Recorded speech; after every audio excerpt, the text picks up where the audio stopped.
ஓம் சாந்தி. அன்பான சகோதர சகோதரிகளே, ஒரு சின்ன கேள்வி. ஒரு விஷயத்தை பற்றி தெரிஞ்சு தவறு செய்கிறதுக்கும் ஒரு விஷயத்தை பற்றி தெரியாமல் தவறு செய்கிறதுக்கும் ஒரே விளைவு ஏற்படுமா? இல்லைங்க.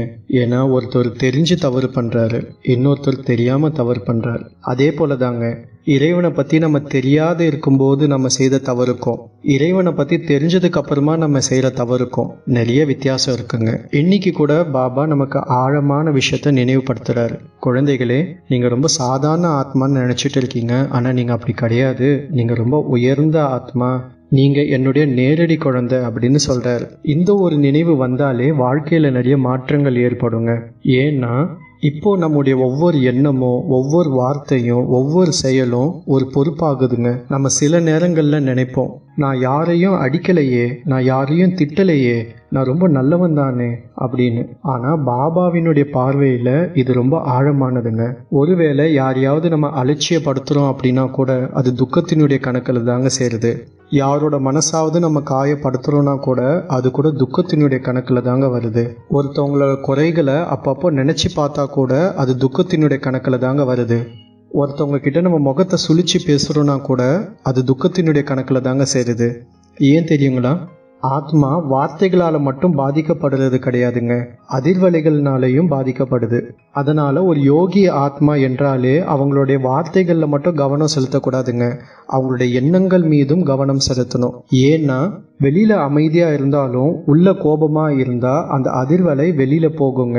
அதனால தான் சிவபாபா சொல்கிறாரு, எண்ணத்தின் அளவில் கூட யாருக்கும் துக்கம் கொடுக்காதீங்க. சேவைனா என்னங்க? மேடையில் நின்று பேசுகிறதா, பெரிய பெரிய நிகழ்ச்சிகள் நடத்துகிறதா? அது மட்டும் இல்லைங்க. ஒரு பூவை நினச்சி பாருங்க, அது யார்கிட்டையும் பேசுறது இல்லைங்க. ஆனால் அந்த பூவினுடைய நறுமணமானது எல்லாரையும் தன் பக்கம் கவர்ந்து இழுக்குதுங்க. அதே போல தாங்க ஒரு உண்மையான ராஜயோகி அப்படின்னா அவருடைய முகத்தை பார்த்தாலே எல்லாருக்கும் அமைதியினுடைய அனுபவம் ஏற்படணும். அவருடைய கண்களை பார்த்தாலே அனைவருக்கும் நம்பிக்கையினுடைய அனுபவம் ஏற்படணும். அவர் அருகாமையில் வந்தாலே மனசு ரொம்ப லேசாயிடணுங்க. இதுதாங்க உண்மையான சேவை. சிலர் கேட்குறாங்க, நான் பாபாவினுடைய குழந்தையாக தானே இருக்கிறேன், அப்புறம் ஏன் பிரச்சனைகள் அதிகமாகுது? இதுக்கு பாபா ஆழமான பதில் சொல்கிறாருங்க. ஒரு மருத்துவர் ஒரு நோய்க்கு மருந்து கொடுத்தாரு அப்படின்னா அந்த மருந்து சாப்பிடும் போகுது மறைந்திருக்கும் நோயானது வெளியில் வருங்க. அதே போல தாங்க ஞானன்றது ஒரு மருந்து போல, ஆத்மாக்கு கொடுக்கக்கூடிய ஒரு மருந்து. இந்த மருந்தின் மூலமாக பழைய கணக்கு வழக்குகள் தானாகவே வெளியில் வருதுங்க. நமக்கு வரக்கூடிய சோதனைகள், உறவினர்களினுடைய பிரச்சனைகள், எதிர்ப்புகள், இது எல்லாமே நம்மளை உடைக்க வரலைங்க, நம்மளை உருவாக்க வருது, நம்மளை உயர்த்த வருது. அதனால தாங்க ஒரு ஞானி பிரச்சனைகளை பார்த்து அழுவுறது இல்லைங்க. அந்த பிரச்சனையிலையும் ஒரு பாடத்தை எடுத்துக்கிறாரு, அந்த பிரச்சனையிலையும் ஒரு நன்மை அடங்கியிருக்குங்க. இன்னொரு முக்கியமான விஷயம் என்னன்னா, பாபா நமக்கு ட்ரஸ்டி வாழ்க்கையை கற்றுத்தராரு. ட்ரஸ்டினா என்னங்க? வீட்டை விட்டு போகிறது இல்லைங்க, பற்ற விடுறது. வீடு இருக்கலாம், குடும்பம் இருக்கலாம், பணம் இருக்கலாம், பதவி இருக்கலாம், ஆனால் மனசு பாபா கிட்ட இருக்கணுங்க. நான் எஜமான் இல்லை, நான் ஒரு பாதுகாவலன். எல்லாமே பாபா எனக்கு கொடுத்த பொறுப்பு. இது பரமாத்மாவினுடைய கொடை.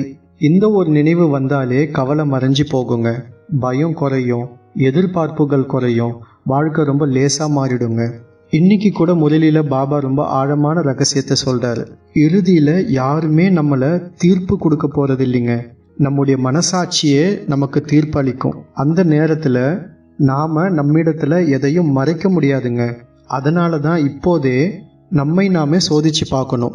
என்னுடைய எண்ணங்கள் தூய்மையாக இருக்கா? என்னுடைய வார்த்தைகள் இனிமையாக இருக்கா? என்னுடைய பார்வை ரொம்ப அன்பானதாக இருக்கா? என்னுடைய வாழ்க்கையில் பரமாத்மாவினுடைய பெயரை உயர்த்த செய்கிறேன்னா? இறைவனுடைய குழந்தை ஆகிறதே ஒரு பெரிய பெருமை தாங்க.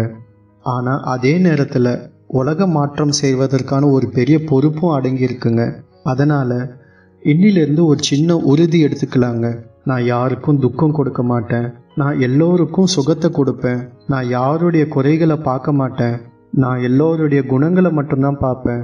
என்னுடைய எண்ணங்கள் ரொம்ப தூய்மையாக இருக்கும், என்னுடைய வார்த்தைகள் எல்லோருக்குமே ஆசீர்வாதமாக இருக்கும், என்னுடைய வாழ்க்கை ஒரு உயிருள்ள சேவையாக இருக்கும்.